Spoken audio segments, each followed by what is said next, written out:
과학은 진리가 아닙니다. 과학은요, 계속 바뀌어 나가는 것들이에요. 과학을 진리라고 받아들이면 우린 너무너무너무 힘들어져요. 그래서 우리 과학 공부하기 너무 힘들어. 과학을 지식으로 쌓았기 때문에 힘든 겁니다. 권위는 저는 아주 중요하다고 생각합니다. 대통령의 권위 필요하죠. 대통령 뽑았으면 대통령 믿고 따라가는 거 필요해요. 왜? 대통령의 권위가 있어야 되는 거예요. 과학자도 권위가 있어야 되고요. 그 다음에 사회자도 권위가 있어야 되고 선생님들도 권위가 있어야 돼요. 권위는 나쁜 게 아닙니다. 권위는 반드시 있어야 되는 거예요. 우리가 지켜줘야 되는 겁니다. 하지만 권위주의는 다른 거예요. 천동설은 아무런 문제가 없었습니다. 근데 천동설이 문제처럼 된 게 뭐냐면 아리스토텔레스 선생님의 권위에 그치지 않고 권위주의를 만들어서 그 새로운 증거가 나오더라도 증거보다 그 선생님의 그 옛날 말씀을 더 따르게 됐기 때문인 거죠. 목성에서 달을 찾았는데도 불구하고 많은 사람들은 아니라고 했습니다.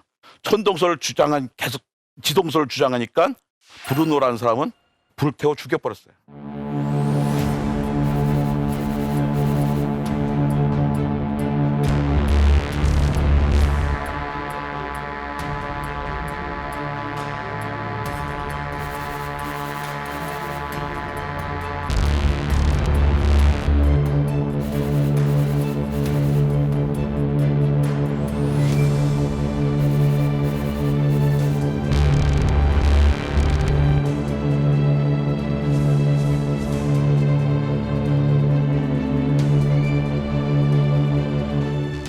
가톨릭 교회에서 갈릴레오가 사면을 받은 게요, 얼마 되지 않습니다.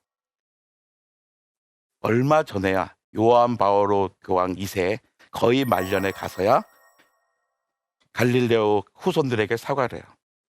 갈릴레오 후손들에게 우리 로마 교황청이 갈릴레오, 당신의 조상 갈릴레오에게 정말로 잘못했습니다.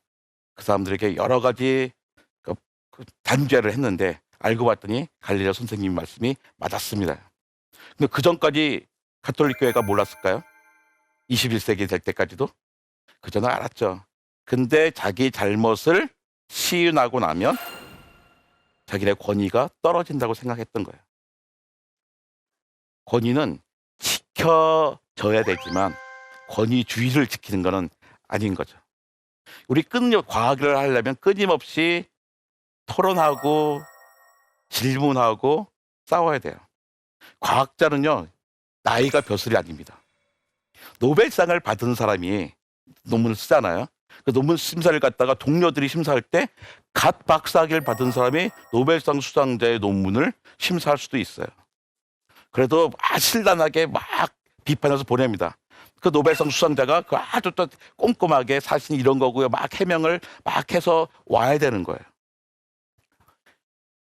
그렇다면 지동설은 갈릴레오는 제대로 알고 있었냐는 거예요. 갈릴레오가 몰랐던 게 있었죠. 갈릴레오는 태양이 있고요, 행성들이 돈다고만 생각했습니다. 은하계라는 걸 몰랐어요. 우리가 태양이 속한 은하계도 되게 원반영의 은하잖아요. 은하의 중심을 두고 태양이 2억 2,500만 년에 한 바퀴를 돕니다. 은하의 중심을 태양이 한 바퀴 도는데 2억 2,500만 년이 걸려요. 태양도요, 엄청나게 빨리 움직이고 있어요. 태양이 막 가고 있는 동안에 쭉 달리고 있는 태양 주변을 행성이 도는 거잖아요. 행성이 동그랗게 도는 게 아니죠. 나사처럼 끊임없이 돌고 있습니다. 이제 저것도 복잡해요. 근데 만약에 저 상태가 아니라 지동설이 아니라 천동설 상태로서 지구가 움직인다고 생각해 보세요. 은하를 정말 더 우리는 저 그림으로도 표현하지도 못했을 겁니다. 저는 DNA가 어떻게 생겼는지 대학 갈 때까지 몰랐습니다. DNA가 어떻게 생겼죠? 이중 나선 구조라고 이야기하잖아요. 요즘은 초등학생들도 알고 있어요. 전 대학 가서 알았어요. 또 이런 거 아십니까? F는 G 곱하기 D 제곱분지 M은 곱하기 M2. 만류력의 법칙입니다. 이 아이작 뉴턴이 이걸 발표한다면 아무도 그걸 연구하지 않아요. 기본적으로 알고 있는 거예요. 우리는 선배들의 어깨부터 시작합니다. 앞 사람들이 만든 것부터 시작을 하는 거예요. 과학을 지식의 양이라고 생각한다면 쫓아가지 못하는 거예요. 옛날에 우리가 훌륭하다고 생각했던 그 과학자들보다 우리가 훨씬 더 많이 알고 있습니다. 그렇다고 해서 우리가 그 뭐 아인슈타인이나 뭐 다른 뭐 맨델이나 이런 분보다 더 뛰어난 사람이라고 생각하지는 않잖아요. 스스로가. 그분이 더 훌륭하신 분들이죠. 왜? 생각하는 새로운 방법들을 만들어내셨기 때문이거든요. 그 전혀 새로운 방법들을 생각하는 방법을 갖고 있었습니다. 그게 바로 과학이라는 거예요. 칼 세이건이.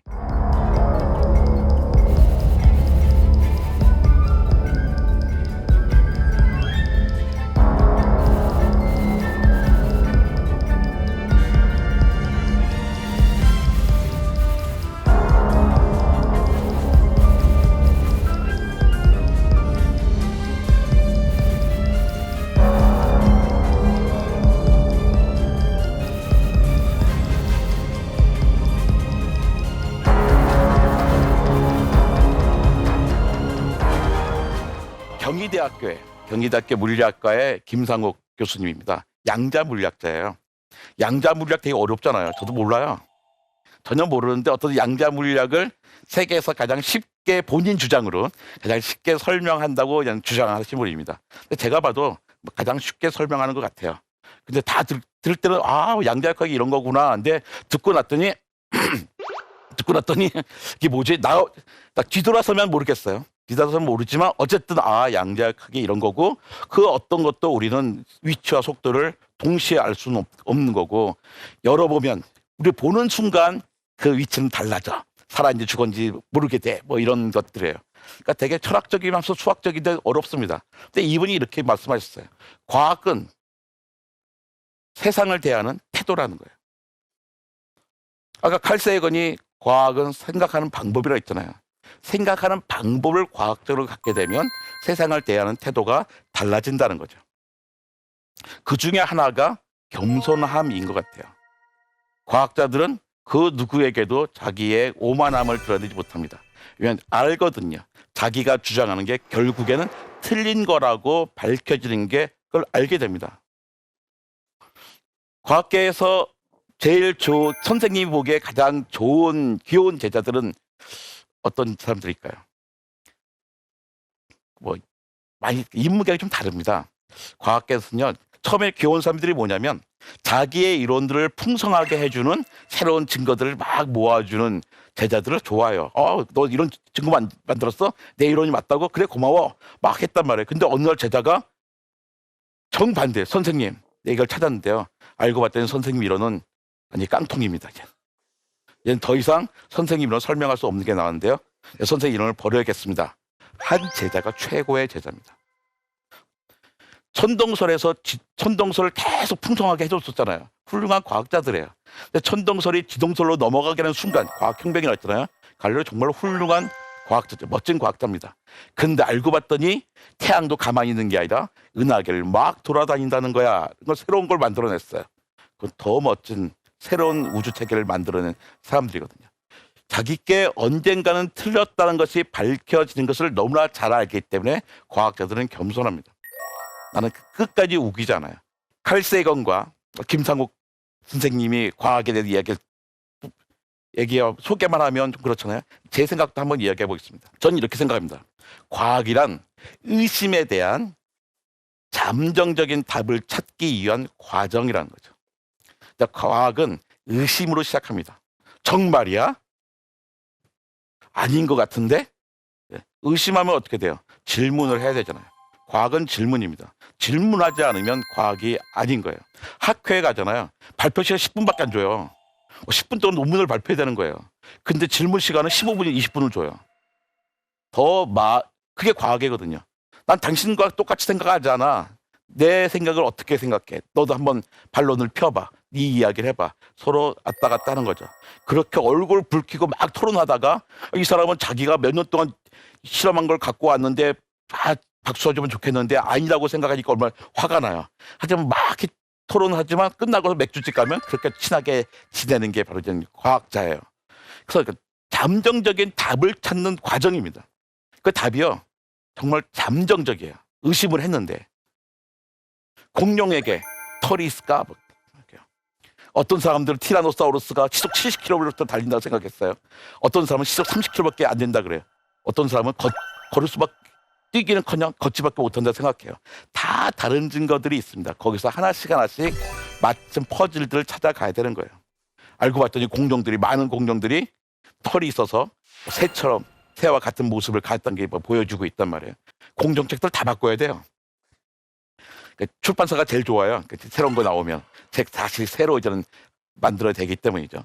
그리고 이제 과학은 결론이 아니에요.